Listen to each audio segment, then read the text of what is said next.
Welcome everyone. Today we will talk about vector databases. I think it's time in this AI era to have a dedicated episode about vector databases, and I have here my dear friend, developer advocate at Qdrant, Sabrina, super talented. Follow her literally everywhere. We'll have some links below. Sabrina, please introduce yourself. So I'm super pumped for this event. There will be also some coding, some demo, but before I want to warm up. Thank you so much for having me here. It's been a long time coming. It's about time that you mentioned vector databases, and I'm super excited to be the one to bring this to your audience. Hello, everybody. I see like a lot of people here in the audience that I know. It's amazing to be with you guys and chat. So yeah, I'm Sabrina. I am a developer advocate at Qdrant. I think for 1 year and a half now, it's been a ride. And I'm based in Brazil. I've met Francesco actually in person. I'm one of those people who had that pleasure. And really excited to show you guys here today about how to build a rag. Actually, teaching Francesco how to build a rag and show you guys how to do this in the process, which I think is going to be super fun. So yeah, all these questions that you guys are talking about are going to be answered. If you have any specific questions, for example, what is a RAG application, just drop them, because now we want to focus on the technical part. We will not make big assumptions. So I mean, let's have as a audience, let's say a developer who has coded a while in their life, but will not pretend that you know terms like even vector databases, maybe databases. You should have an idea to just to follow along, and then I think we can start. And if there are some terms that you don't understand, just write them, and feel free also to give your definition to chat here, and everything will be sorted by the end of this video. I would like you to give an explanation of what a vector database is, pretending that we are at a party with okay. chilled. So it's just relaxed. Okay. So Okay. here people in the chat. So let's say that we are, that people are at the party, and of course we're talking about tech. So how would you explain vector databases in this situation? Yeah, I guess we can start about explaining even like how regular databases work, right? How we're used to using databases, or how we have seen like Excel sheets work before. In the ways that usually we have rows and columns and we have some sort of structure, right? We have, for example, a ID field where we have the ID for a specific, I don't know, name, or we have a description of something, but that description is just, text that I can, bring back if I search for a specific thing in the database, but my database doesn't really understand what's in that text. It doesn't understand the name of the thing that I'm trying to retrieve from it, that I'm trying to query. It just retrieves back to me based on the structure that I've built within my database. So this is a structured database for structured data. Now, the real thing here is that these days we know that most of the data that we create is not structured, is unstructured.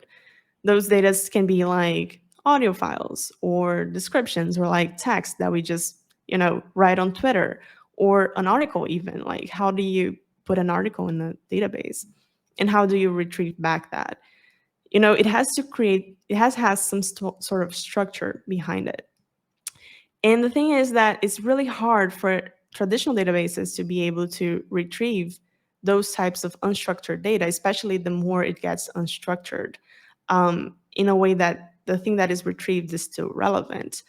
And we can even think about Google these days and how hard it is to find one thing that we're searching for in Google. And these days we use more and more ChatGPT to find things because it can kind of understand the semantics of what we're really trying to say. So what a vector database does is you turn this unstructured data into vector representations. This is done by an embedding model. And vector representations is basically that data, but represented in numbers. So think of representing a name like a water bottle, but as a number sequence. This is done by a deep neural network that we call embedding model. And things similar to water bottles, for example, I don't know, water cup or something. Yeah, This this one, one. for example, it's a different one. I don't know. This is a Yeah, it's a water different bottle, style. and so on. Okay. Mhm. But the embedding model will generate a similar number representation for both of these because of the way that it's trained. And then we have kind of similar vectors. Now, these vectors live somewhere, and that is in the vector database. So basically, when you see things inside a vector database, things that you created the embeddings for, data, unstructured data that now is in embedding form. Inside the vector database, similar things are placed in similar places, and different things are placed apart.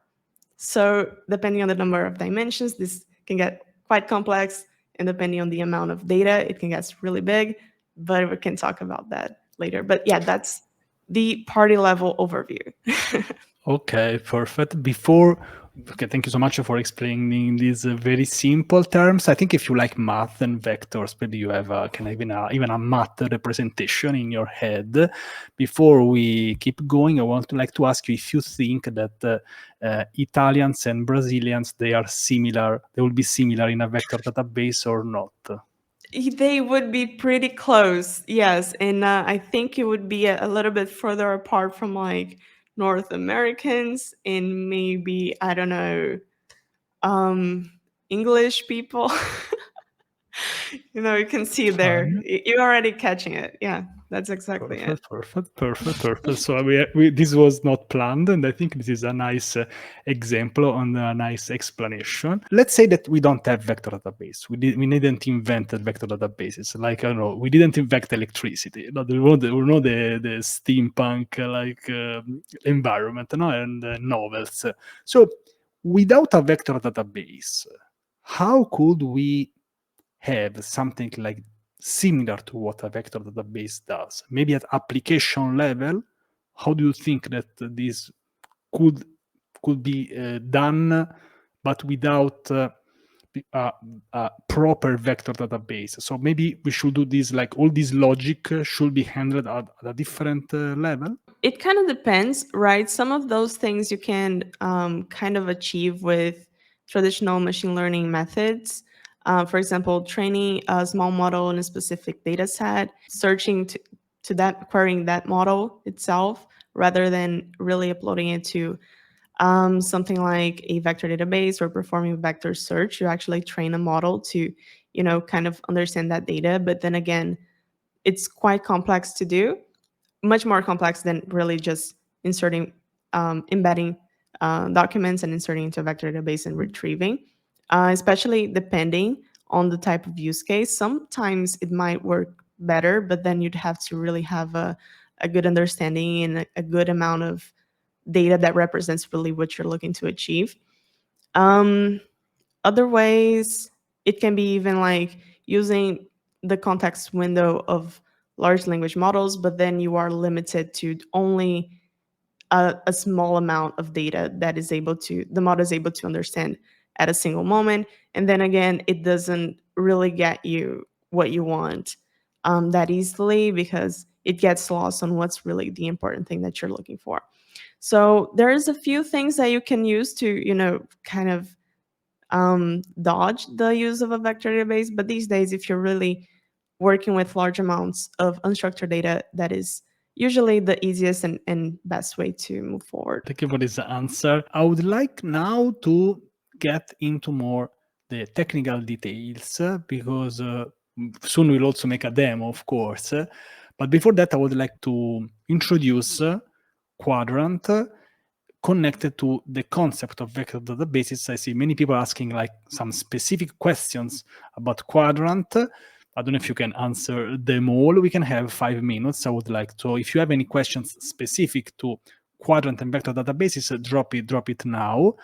And because let's say vector database is a concept, and Qdrant, as far as I know, is like an implementation of this idea of a vector database that then is basically a technology that can be used, that is used by many applications. I think I saw TripAdvisor, I think by Andre, a couple of days ago. Sabrina, please give us a real idea of what Qdrant is and how is using vector databases as a service. Yeah, so Qdrant's a vector search engine, and this is usually how we want to call vector databases these days, is basically vector search engines, because what it really specializes in is in retrieving the correct data that you have inserted into it. So after we have transformed our unstructured data into embeddings, there are multiple types of transformations and things that we can do to insert them into our vector database in a way that when we retrieve, it's more accurate to what we're looking for. So we can use, for example, metadata along with our vectors. For example, I can use insert a vector, but I can, along with that vector that represents unstructured data, send, for example, if it's a book, I can send the title of the book. I can send the URL of where I found it. I can embed also the image of the cover of the book. And I can do many things that when I retrieve or when I ask a query to my vector database, it can actually find the actual really more specific thing that I'm looking for and not being so generic. That helps, for example, in RAG applications, my model to not hallucinate, for my model to get really the data that they're looking for. And that is very, very important. There's a few other questions that comes with it, which is like, what makes Qdrant a good vector database? I think I saw this question somewhere.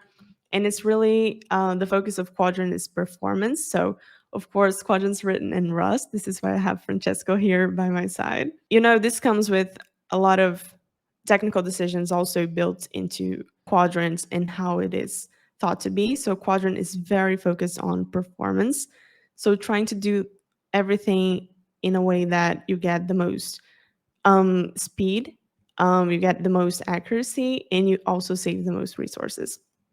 So basically, it's a very good way to do this at scale. If we're talking about billions of vectors, it also like works at a high performance. Sabrina, please give us an idea of what RAG is. Yeah, absolutely. So RAG, we're going to build a RAG today. Francesco is going to teach you guys how to do that. So RAG is basically when you have, for example, a data within your vector database, and you want to, for example, feed that data to a language model to basically create a sort of memory to your language model on what data you want it to know about. So basically, when we talk to ChatGPT, it kind of knows a lot of things, but it doesn't know really, really specific things. For example, tell me everything that you know about the latest medical articles on Alzheimer's or something. It's going to have a good idea, but it can go really deep into what you're looking for. Its data set is kind of limited to what it was when it was trained. It can be improved these days via a bunch of methods, but it's still not as good as if you could insert into it the actual data set with that information. So what we usually do is that, hey, ChatGPT, can you pick this file here and tell me about what it is, what's goes on with it, what's happening with it, or ask questions about that file. And basically, a RAG application is kind of that at scale. However, instead of giving it to ChatGPT, because it wouldn't be able to understand the entirety of the context that's in, like, for example, a million papers, we wouldn't be able to feed a million papers to ChatGPT. We basically insert those papers into a vector database. And then when the user asks a query, we use that query to retrieve the exact paper that has the most relevant answer to the user response, and then feed that to ChatGPT, only that part, so it can give the best answer. So basically, this is what we're going to build today as well. Perfect. Looking forward for that. Of course, we are developers. We are not even getting started in creating our first vector database, and we are already talking about scaling. I love this. So, introduction and traditional database. I can scale up vertically and horizontally. What about vector databases? Can you explain how it usually scales? Basically, I would say in a similar way, you can also scale vertically and horizontally. You can create more nodes. You can, improve replication and have replicas of your vector database across different machines. And it kind of works in a similar way to traditional databases there. We usually recommend you to keep your original database separate from your vector database because, you don't want those types of data being, for example, you don't want the vector database to affect your original database. You always want the vector database to be its own entity that can work separately. But I'd say, like, in terms of scalability, you can think of it as just working as in the same direction. I think COVID also asked a very interesting question on how do you guys perform semantic search, right? It asks quadrant sort the data. How quadrant sort the data? I mean, if you can say how you guys perform semantic search. So this is interesting because if you go back to when I said similar things are placed together in the vector space, you can think of, okay, but how does quadrant takes this back? How does quadrant actually finds that information in the vector database, especially when I have billions of vectors, right? How does it really knows what to retrieve? I think I'm interpreting this question right, but please let me know, COVID-19, if that's the case. And the way that it does at a large scale, obviously, if you're gonna search every vector one by one, that's gonna take a lot of time. So basically, when I ask a question and it has to retrieve an answer, it also turns my question into a vector. So it can be kind of placed within the vector database as well. When I retrieve a vector, I kind of know what I'm looking for when I have my vector. So you can think of it as, we can use a metaphor. For example, when we walk into a library, things are not randomly placed. If the library had just a pile of books when we got in, if we wanted to find one specific book, we would probably have to go through most books to actually find our book. But a library is not really organized that way. A library has these sort of organizations, sections, and you can organize a section by many things, by shelves. And then when we walk into a vector database, it's kind of similar, the way that things are placed, but it's all organized by an algorithm that we call HNSW, which is hierarchical navigable small worlds. And the way that it does is that it organizes the vector in a way that it really makes the retrieval fast. For example, let's say you're looking for someone in a crowd, and that person, a few characteristics of that person. They are blonde, they have a white t-shirt, and they have green eyes. So how Quadrant does it is that, okay, let's remove all people that are not blonde from the picture. So then you reduce your vector space to a much shorter thing that you need to search. And after you've done that, okay, let's now remove everyone that doesn't have a white t-shirt. And then you reduce your vector space even further. And then you go on and let's remove everybody that doesn't have green eyes. And then you already have a very small vector space that you're searching through. And it's much, much more easy to find the one that's closer to what you're looking for. So yeah, that would be how it kind of sorts the similarity search. Thank you for explaining this in so layman terms. From my experience in using a vector database, usually there is, I think, an extra step of indexing this data. But I mean, I think this takes a while, but I think then it pays the effort, of course, if you make at least one or two searches. So is this correct? There is an indexing phase that, of course, it will be very useful later. Exactly. So this indexing phase is literally like putting those vectors into this HNSW index. So basically, we organize the vectors in a way that we can do these types of search. And then we basically make searches much, much, much more faster later on. So maybe if you have like a very large data set, you can spend like an hour indexing, 2 hours, but then when you search, you are able to retrieve things in like half a second, which is really better than, having to search one by one. Is basically what we want. So that's that we have this phase when we prepare, let's say, the application, and then it will be ready to answer very, very quickly. Yeah. Arina asks about vector databases in agentic AI applications. Is there like a specific approach for these kind of applications? Yeah. So when you're building agents, what an agent really is an LLM that can kind of like make decisions of what to do, right? It can make decisions on how to retrieve a specific answer, how to write something better for the user. So you're really creating a decision layer for your LLM.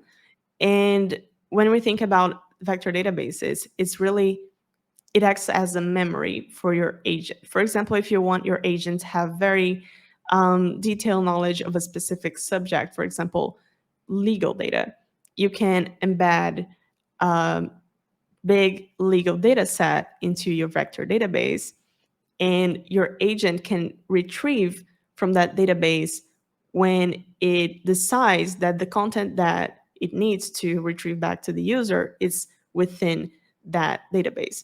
So basically, you're giving your agent a new layer of access to memory and detail and information that it wouldn't have otherwise, which is really valuable. We're going to tell everybody like what we're building here today.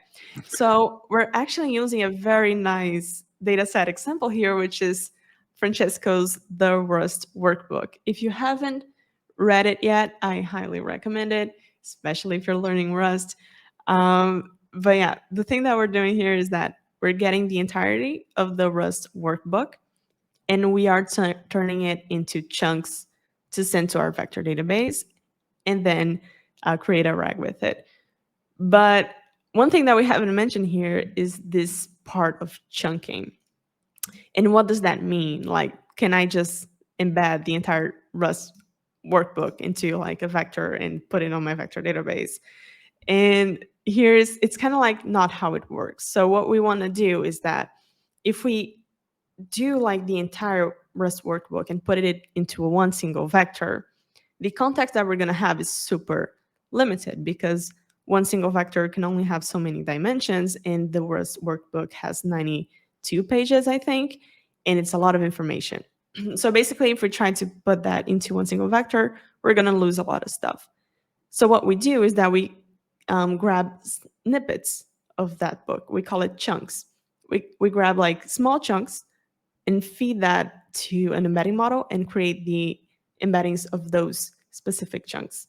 And then we basically add that to the vector database.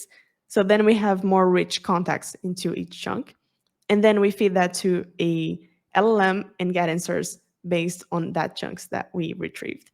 So yeah, that's basically the workflow. So basically, instead of having, a full cake to eat, we have many small candies, so there's more digestible, right? Exactly. So that there's more context and it's easier to retrieve, and the database really knows what we're looking for.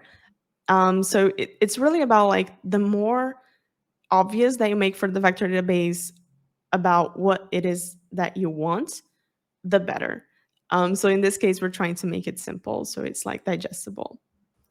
Perfect. And before we start, I want to mention that Sabrina created this schema, I think, in 2 minutes just before we went live. So this is just kudos to her for creating this very great schema. But I think this will be useful. We are using this Rust workbook, which is I think I created this 6 months ago, which, just to give some context, is a collection, I think, of 25 exercises about Rust. So there is say exercise, and then also the explanation about different topics in Rust. I see also Gemini here, so I think we'll use Gemini under the hood, right? We'll use the Gemini API somewhere. Yeah, we're going to use the Gemini API as the generation part of the process. So when we talk about RAG, we're talking about retrieval augmented generation. The retrieval is done by the vector database, here is Qdrant, and the generation is done by Gemini, which is basically the Gemma 3 model that we're going to be using by Google. Basically, what the model is doing is augmenting our response that we retrieve from the vector database to be more human readable, and so that we can really understand what it is that we're looking for. So this is why it's called retrieval augmented generation. How would you suggest to keep going? Do we have a project? We do this from scratch, so this will take 4 hours. I will let you decide what we want to do, also depending on your needs. My only constraint is that I have a pizza in 3 hours, so that's my only hard stop. I'm sorry. 3 hours. Okay, can we get Francesco to build a RAG in 3 hours? I'm asking the chat now. No, please. Let's continue in your Google Colab. So basically, you can share like a new collab, and we can all like get started. But then I want everybody to also like follow up. And really, I think we can share the link to the full collab that we're going to create here with this full workflow already working to everyone, and kind of walk through how you can make it work. I see here Python stuff. So I see Sophia, and the Python people will be happy now. And I think it's a great language to test these things. Jokes aside, we're not on Twitter now. So I see here we're installing this dependency. This is the first time that I'm actually reading it. So we have this Qdrant client, Docling, I have no idea what is that, Fast Embed, and Google Generative AI. So maybe, what is Docling? So Docling is the one that we're going to use to kind of structure our data a little bit to make it ready for chunking and also chunking. So this is what we're using for that. And Qdrant client here, obviously connecting to the Qdrant Python client. Fast Embed is a Qdrant created library for embedding your data really quickly. And then we have the Google Generative AI, which is the one that we're going to use Gemini, which is our LLM, Gemma 3. Here we have this part. What else do we need to add to make this thing work? So we are using this PDF. Okay, so we are using this product that I have. What are the prerequisites other than just adding this thing? All right, so definitely, I think we can like go through it as we have to create. Like, we obviously need also to add our PDF of the Rust Workbook, and we also need the API key for Gemini. This are the things that we need to do outside. Okay. I think I will. I don't want to share, of course, publicly my API key, but I will show them here. Yeah, you can walk through like the process, but here you're just gonna add the Rust Workbook to the data folder. Okay, so we have the PDF here. Okay, perfect. And in this folder called data. And then here, I hope this will not show on screen. Thank you so much for sharing this, Google. We have this Gemini API key that basically will be used to do, let's say, the G, so the generative things, right? Exactly. So if you go to the left sidebar, you're going to see the folders where you're going to add. Basically, it doesn't have to be the Rust Workbook. It can be any PDF that you want. And if you change a little bit, the code can be any type of document that you want at all. And then on the key icon, you're going to add your API key. It can be the Gemini API key. In this case, we're using Gemini. But you can also use OpenAI. You can use many different providers for that.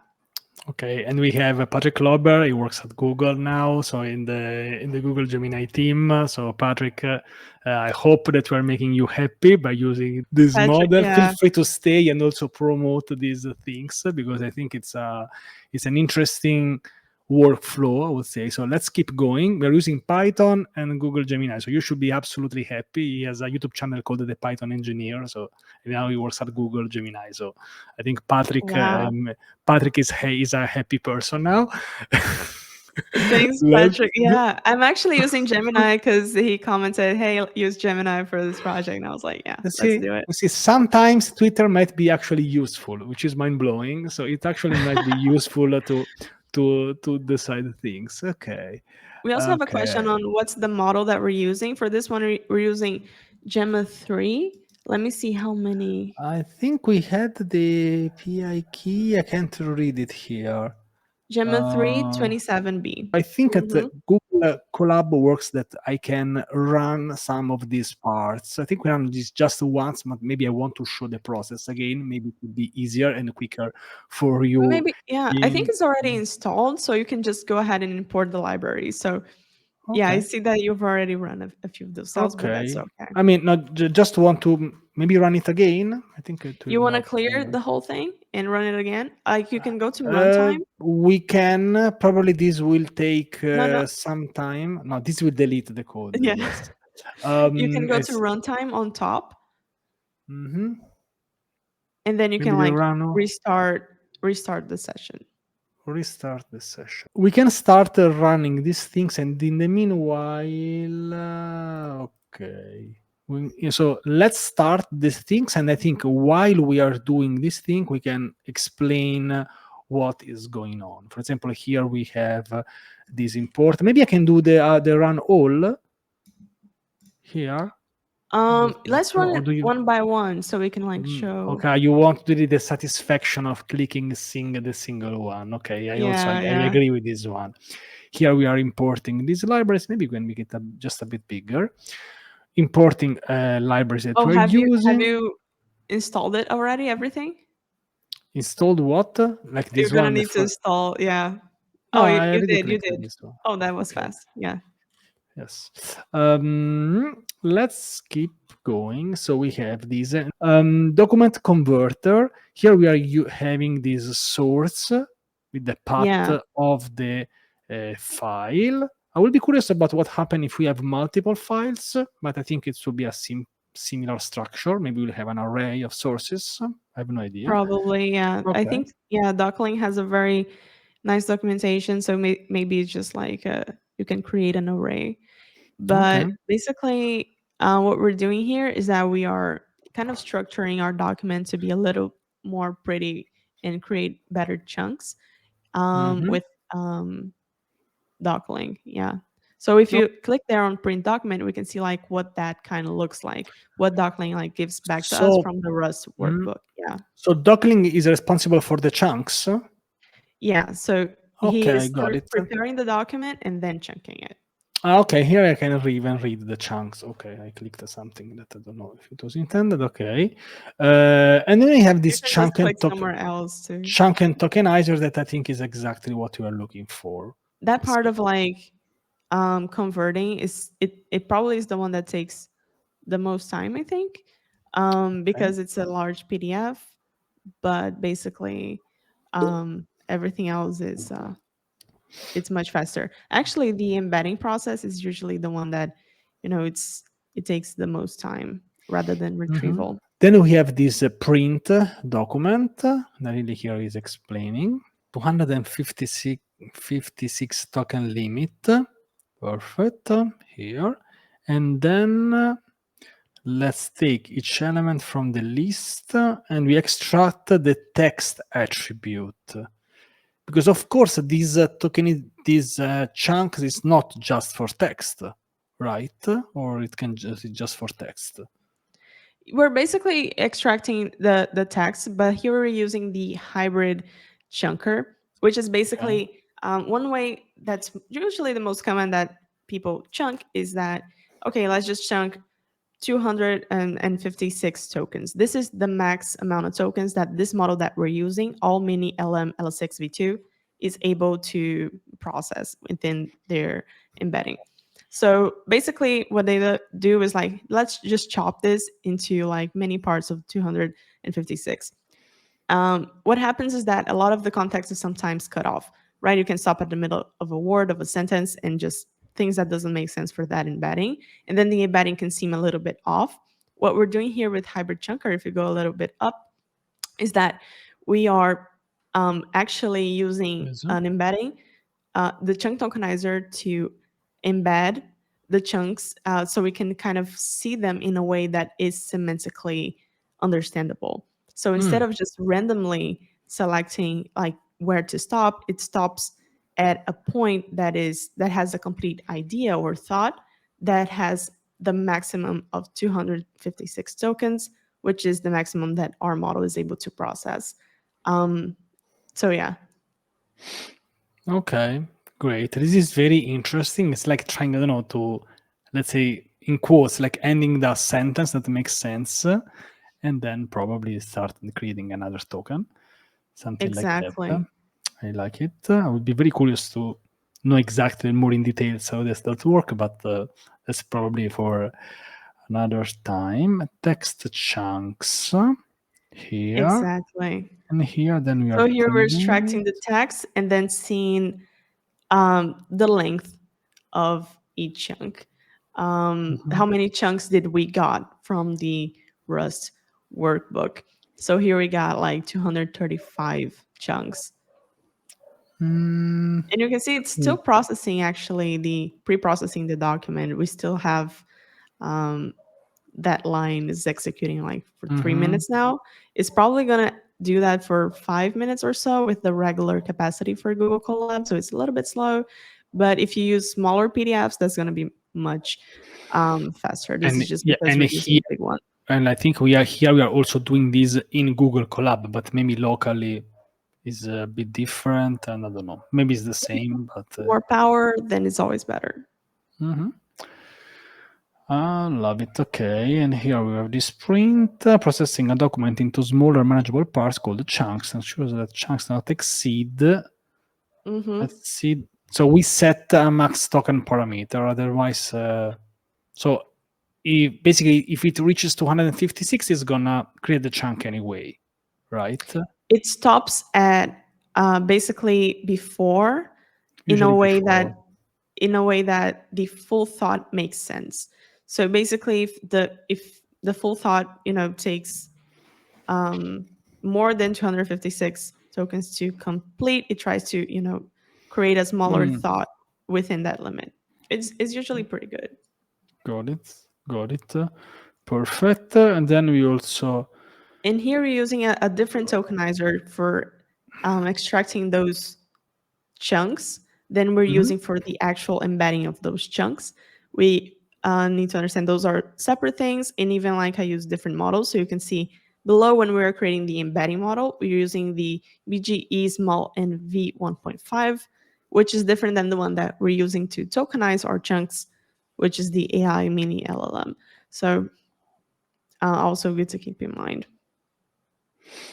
Perfect. And then we also have this print for all these text chunks. So I think we can even read them here, maybe later. I don't know, maybe some parts. Yeah, it's just taking a little bit of time. Okay. Maybe we can answer some questions while we Yes, are I see waiting. yes, I see mostly people fighting for the dev.to and medium logo, but in the meanwhile we could also have this. But it's fine.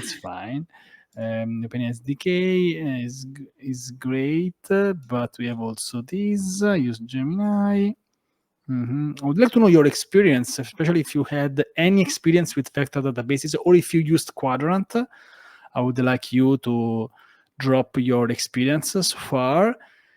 To me, this looks really, really great. You have probably if I create another video, I would prefer as a as a good developer, like to redo this locally, maybe even installing the dependencies. But I think for this first live event, this was great. And I think at some point we'll also have a link maybe to the code. If you don't have it now, you will have it at some point. Okay, perfect. And then can we keep going, or maybe we can have like a 1 minute break? Yeah, maybe let's just like, this is file based, right? I don't know what do you mean, Senapati, but I think you are asking like about the data we are using or the server we are using to process the data. What's your actually, question? yeah, that's not very clear. However, I think I know what he meant is like, we're actually using the vector database in memory, because Quadrant can also be used in memory. It can be used via Docker. It can be used Kubernetes. It can also have an awesome free tier on Quadrant Cloud that you can like insert almost like 5 million vectors, which is really good. So this one, we're actually just doing it all in memory. We're not even like creating a server for it or anything.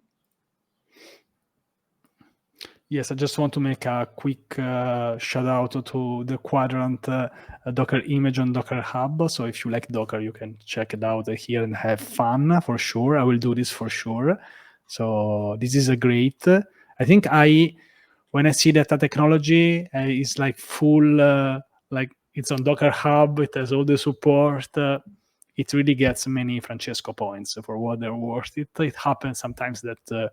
I heard about the nice new cutting edge technology, and they don't have a Docker image. In that case, I'm not sure if they are ready to scale properly. I see Qdrant, they are doing cool stuff. 10 millions of Docker images downloaded. Perfect. Great. Really love this. I didn't know this. Okay. So yeah, the Okay. document stop processing. Perfect timing. Before you start embedding, let's go up and see what happens. Yes. What happened after the processing? There we go. This one. So the processing is done, and then we go and print document, which is basically what Docling is giving back to us from our file. And we see there that later we can turn that into the chunks. If you go to it gives us what we need to chunk it. And then we use the tokenizer to create the chunks. And then we should have also this print. No, what is this here? No, this is it. This is the number of. This is the number of chunks. Yes. Okay, which this is how many chunks we created. So it's 235 chunks made by about 256 tokens, a bit less. Yeah, with the length of kind of 256. Yes. Okay, makes sense. The fact that it's close to 256 is nothing to do with that. It's just a coincidence. It's a case just to make things more confusing. Okay, perfect. I know, Pradumna, that you are craving for Docker stuff. He's also Docker captain now, so I'm sure that you will be more interested now. And I think this is a great sign of a healthy technology, 100%. Okay, let's click this embedding model. Okay. Here we are defining the model that we want to create our embeddings or our vectors, and then we are embedding our text chunks. All 235 of them. Embedding the 235 chunks, and then we can print these embeddings. And then I think here we are starting, let's say, to use the chunks, right? We initialize this Qdrant client. We have a collection name, and I think this is the first time that I read them, but it's very readable. Also, kudos to Python for being very readable as a programming language. So, client, it's basically English, right? Name. Yes, basically yes. Embedding dim, and we have embedding dim. We're getting the embedding dimensions. Okay. So yeah, we're getting there. We're getting there. So what we need when we create a collection in Qdrant is that we need a collection name, and we need a few configurations for the vector. For example, the size, which is how many dimensions there is in my embedding. So this is why we're getting the length of one embedding and storing it in embedding dim. So, and in this case is going to be 256. I believe that's correct. It's the one for all But many. I can be wrong though. If I'm wrong, yeah. drop the No, correct one here. okay. No, but I don't know. Maybe I don't know because I'm also this is the first time that I read it. But is this embeddings is like a list of all of them? So okay, yes, embeddings is a list. Okay, embeddings is a list of this embedding model embedded text chunk. So this Yeah. should be the length of the first of the list, of the first token of the list. So all vectors are the same length, and actually Uh, this model that we're using generates 384 dimensional vectors. So basically, we're gonna have 235 vectors that have this got it. length. Okay, no, because I was confusing the length of the tokens with this embedding model dot Yeah, embed. So the embedding model dot embed is always the same size. Also because otherwise it would be yeah. hard to, I think, to work with vectors of Yes, like different sizes. I mean, it's probably this is math. If you have exactly. different dimensions, you can't sum two vectors, right? Yeah, So but that's actually interesting because we're talking about kind of like the context window for the embedding to be able to get context within it, which is a different context window, not context window, but a different number than the size of the dimensions that that embedding vector produces afterwards, right? So yeah, we're mhm. starting the Quadrant client in memory, so we're using basically our local RAM to do this. Here. So you guys can see how light this is. It's basically instantly that we can do this. So yeah, after we Perfect. create the collection, we're getting like the Mm, embedding dimension. In this case, is maybe you can do like you can print the length of the embedding 0 to show how many dimensions it is. how can I do that? I can add here a line. You can add like code. You can go to plus code on the top. Um, Yeah. okay, but if I do this, Yeah, it will you be can just click here. that. It's gonna create a new cell. Then you can do print.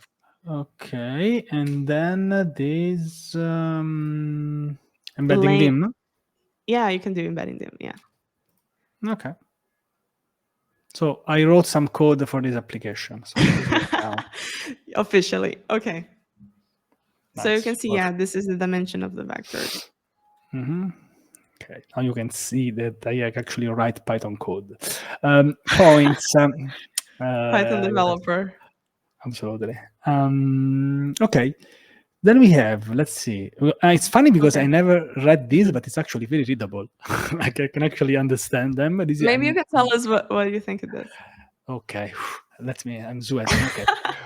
Okay, so we have these points. Let's say modus dot point struct. It has an ID, a vector, and the payload with all the text chunks in this new object called text, and that's the value of the text. And then for I and vector in this embedding enumerate. So basically we have this enumerate embeddings. So here we have the number of the embeddings, I think with a 4. Here is basically creating a structure. This is a structure of points, Yeah. right? Yeah, With these exactly. values. So we're actually writing those embeddings in a way that Quadrant likes to receive them. And Quadrant represents each of those as a point. So a point in Quadrant is an entity made up by 3 things, mostly, Okay. which is the ID, the vector, Mm-hmm. and the payload. So the ID is the unique identifier. The vector is the actual embedding, and the payload is any metadata that you want to go with it. In Yeah, this it's here. case, we're just creating a loop to insert like an ID Mm-hmm. for each vector, and we're using like the actual embedding for the vector, and then we are sending as a payload the actual text in the chunk. So the point can carry both the vector for the vector similarity and the actual text that's in there to send that to the language model. Perfect. Perfect. I want to just give 1 second. People are asking for you to switch to Python, by the way. The thing is that I never switched. I mean, I have Python videos on my channel. Print len points 0 dot vector. But this is len of the vector. Okay. But I already saw this number. This number is the same number. I can't remember a name of a person, but I can remember a number. This is a superpower I have, Sabrina. So if I read a number, I can remember it, but I can't remember a name of a person. So I mean, it's much easier, right? It's below. For my mind, it is.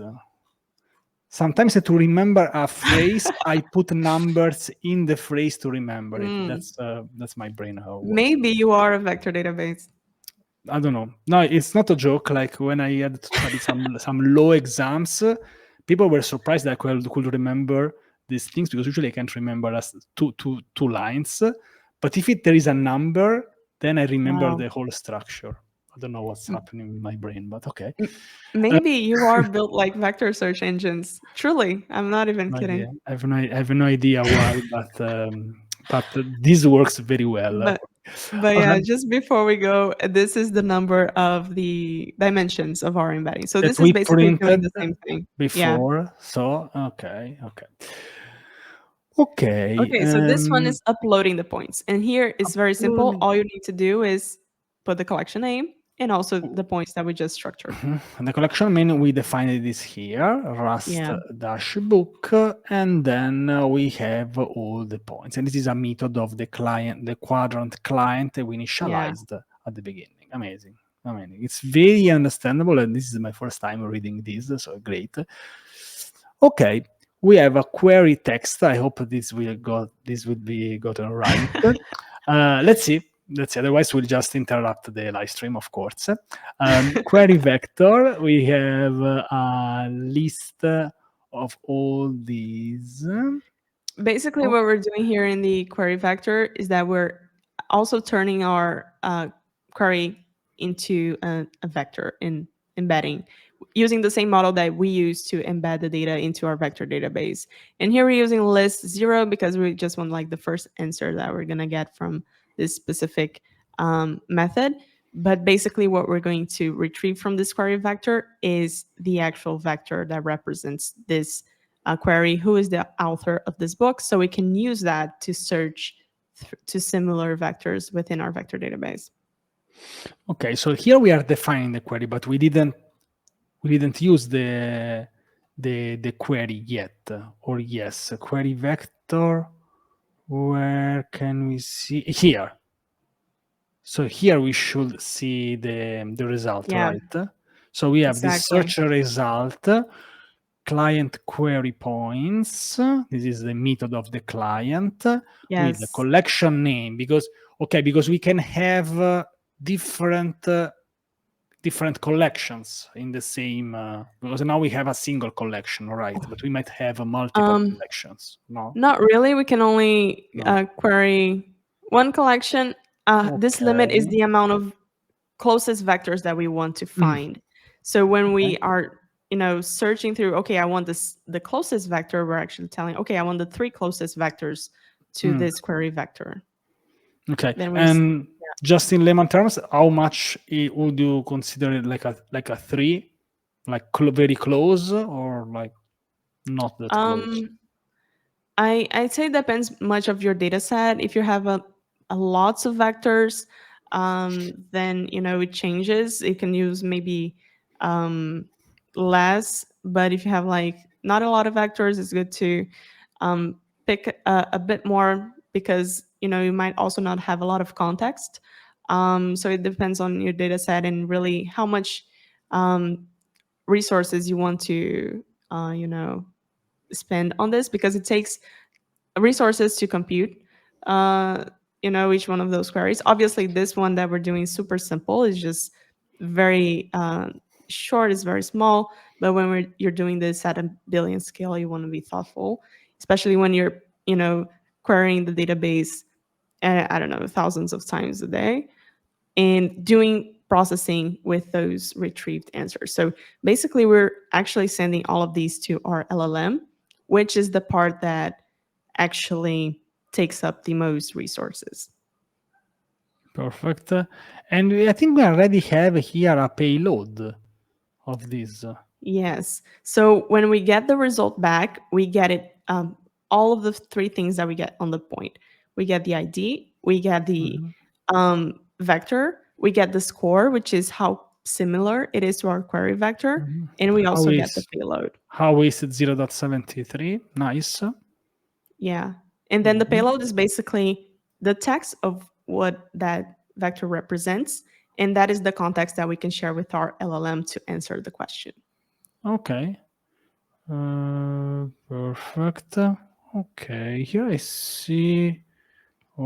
Okay, I don't know if I should have had my name here somewhere. The sanction. Maybe this is a disclaimer that it's found. We can have it get only one result, right? But that one result that retrieves might not have the answer that we're looking for. So this is why we get maybe 3 or 4 to make sure that the answer is there, and then let the LLM deal with really finding what we want from the query within those results. Yeah. Okay. I don't think that I don't know if in the book I introduced myself in the beginning. I can't remember now, but it got, for example, this email. So, and I like this that it's it made some researches on the full PDF. And okay, perfect. I'm happy And with after that, after that, we're getting that payload. So we're excluding everything else. We only want the payloads, so we can give that to our LLM. Here we have the search result, and then here we are defining this context with a sort of join. So we are joining the payloads. We are joining the results.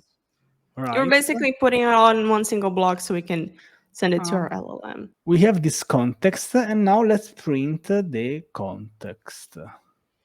Yeah. Okay. There you go. Okay. So I think it used the disclaimer, I think, that I added. I think. Maybe you didn't introduce yourself, I'm Francesco. I can't remember. No, but I can't remember, to be honest. Maybe I did this at the end. I can't remember. But because probably I had a part when I made this disclaimer. Also, this was my first paid product, so I followed all the possible rules by law and stuff. This took me, of course, way more time than creating the book itself. I think it got the author keyword in some ways, so it got some good information, but I think it's sort of good. And he also found my email, so it's nice. And then we have. Now that I've done the retrieval, let's do the generation. Okay, let's click this. I hope the Gemini API key, they work. And then for M in this Gen AI list models. Yeah, basically here we're seeing all the models that we can pick from this Gemini API key and basically choose from there. So prompt. You're a helpful assistant. Use the following context to answer the user question, and if you can't find the answer in the context, say you don't know. I love this. Yeah, context, so basically, we're giving the context, we're giving the query, and I just checked the workbook. You actually say, I'm Francesco. You can find me at, francescocielo.com. However, it didn't have author in it or anything. This is why it didn't match in the similarity space. So now we can see really how this works, because even though he says, I'm Francesco, that doesn't really gets close to the same embedding space that the question is, which is, who is the author, unless you are also cited as the author somewhere in the file. So the author is Francesco, so it can connect those two together. You see how it works? Yeah. But then it's basically, those things can be improved with other methods like hybrid search, where you can actually add keywords that make our life much easier when we're trying to retrieve very specific things like this. And maybe for another video, we can talk about that. We will see. Okay. Perfect. Okay, so we have this prompt, and then we will use the prompt giving a specific context and a specific query text. Okay? Perfect. And then we have this response, model generate content prompt, and then we print the response text. I mean, it got it 99% correct. Just missed a space. It missed the but space. It's fine. But it's fine. You know what we could try? We could try increasing the amount of answers retrieved to like 10. Okay, so do you mean that I can write 10 here? Yeah.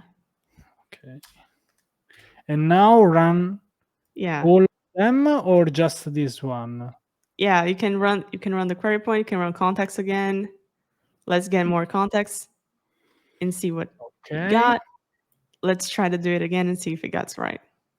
But I mean, it almost got me. Okay. Here and here. There you go. Perfect. Sometimes you just need a little bit more. Even with capital F and capital C.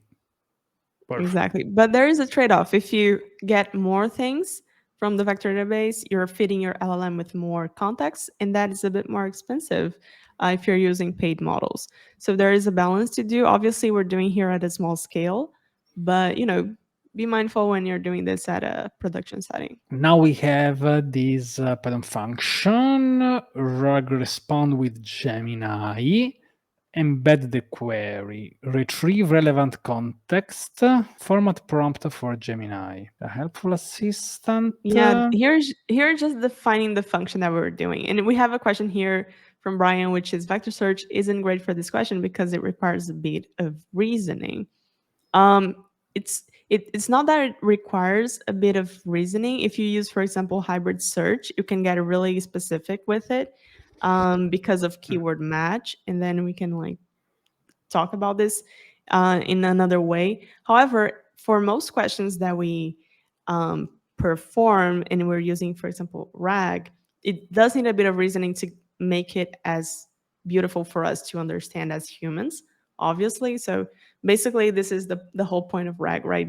Just getting us exactly what we need from the vector database in a way that's beautiful and that we don't have to read ourselves and interpret ourselves. So yeah, in that sense, yes, we do need a bit of reasoning. This is why we're using language models for it. Perfect. Okay, step 3 is context below, context and query text again, then generate with Gemini, response model generate content, and then we return it with this function. And then we have this response. You call in the method, tell me about ownership in Rust. And I think this was a prepared question. Perfect. And then we can print the response. Maybe you can run it again, or maybe you can try something. Yeah, you can run it again, see if it changes now that we are getting more context. Okay. Oh, no, wait. I didn't run this. I'm sorry. I really love this answer because it's not like the generic answer that you get from Google Gemini. You can ask what is ownership, and it probably write a lot of stuff, and that's it. Here is answering about this thing related to this workbook. So here, for example, just to give context, these are basically 25 Rust exercises that you can do. There is an exercise, and it's talking about the context of this book. It's even mentioning specific sections, so it's very, very useful. This one. Yeah, because it doesn't make up things. If you go back to the prompt, I specifically tell him if you don't find in the book, just say you don't know. Well, the prompt is. If you go, there you go. If you go just say you don't know. I think it's not in the function though, but it's there in this one. We create the prompt again, below. So yeah. And we are at the end of this. I think we have. This is another one. So basically, here, if we want, we can write more, but I like it. You can ask any question that you want, and we can see like how you would reply I to will. it. Do something that's not in there, like how can I learn to skateboard, and see if it replies. Oh yeah, but Okay. first try to put in the function that if the answer is not in the book, don't How respond to do or say you a don't know. perfect carbonara? Oh, that is a tough one. This is a very hard one. Very few people on the planet know the answer for this one. But before you hit play or start, change the function that we defined to include in the prompt. Say you don't know if the answer is not the Because answer. we made an example here Yeah, with the prompt. because we defined the prompt again in the function that In we're the using. prompt again, okay, it's fine. Maybe I can copy this one. Yeah, you can copy I it. can change. Okay. And then, yeah, you can change I starting from think like it's this one yeah, starting from here. you are a helpful assistant. Yeah.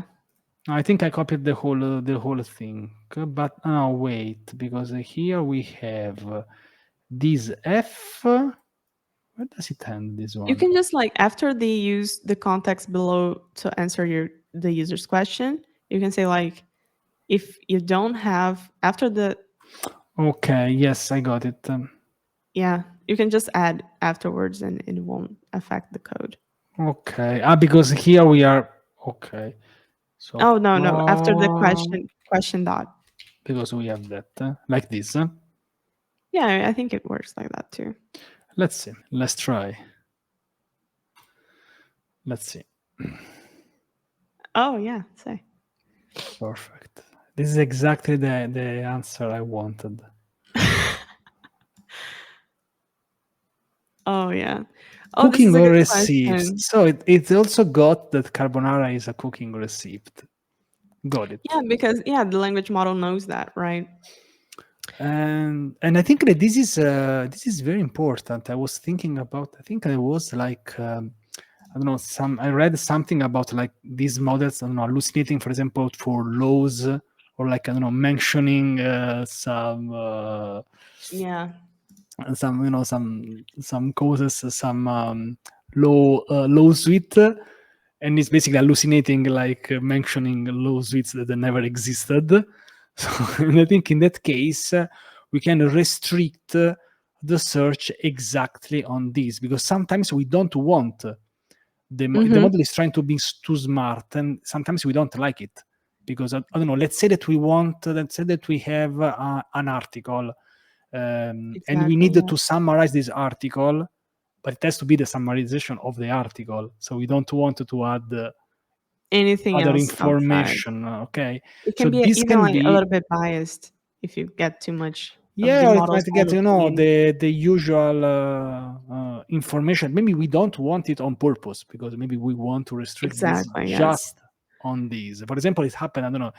Let's say, for example, that you need to create a Rust tutorial. You don't want to introduce newer concepts before talking about them. So you want to restrict the information on just these because otherwise you Yeah. are mentioning something that maybe is at the end of the course in the first lesson, so just because the model knows Yes. stuff. So I really like these. I also like that they didn't provide like even wrong or misinformation. That's 100% the point of RAG, is trying to ground the knowledge of the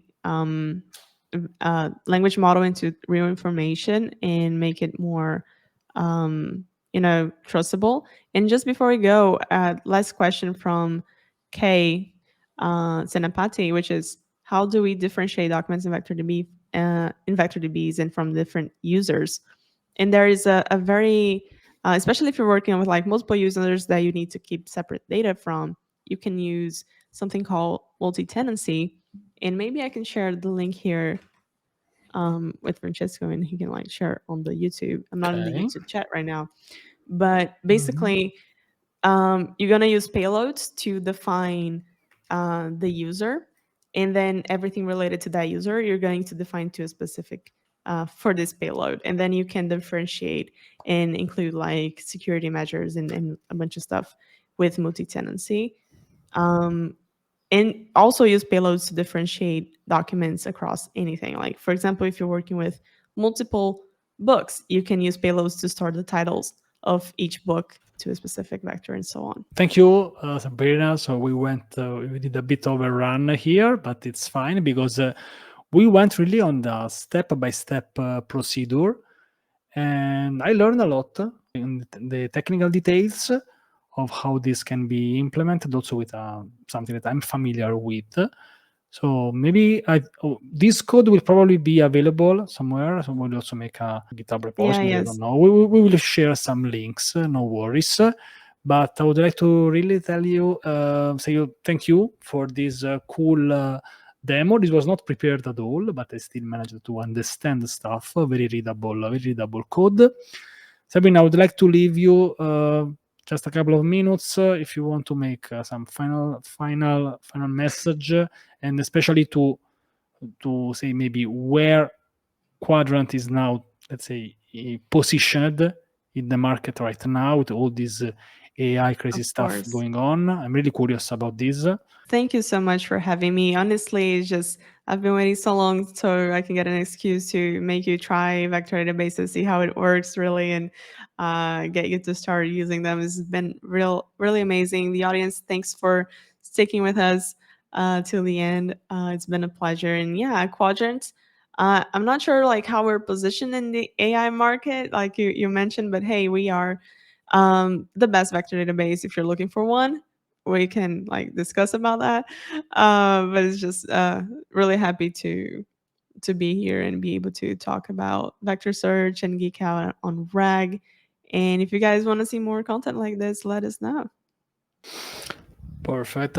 And I'm looking forward for the next content about Qdrant. I'm not sharing anything else if you don't want, Sabrina, but I'm looking forward for stuff coming from you and the Qdrant team. And you know something, do you? maybe There's someone something happening. Yes.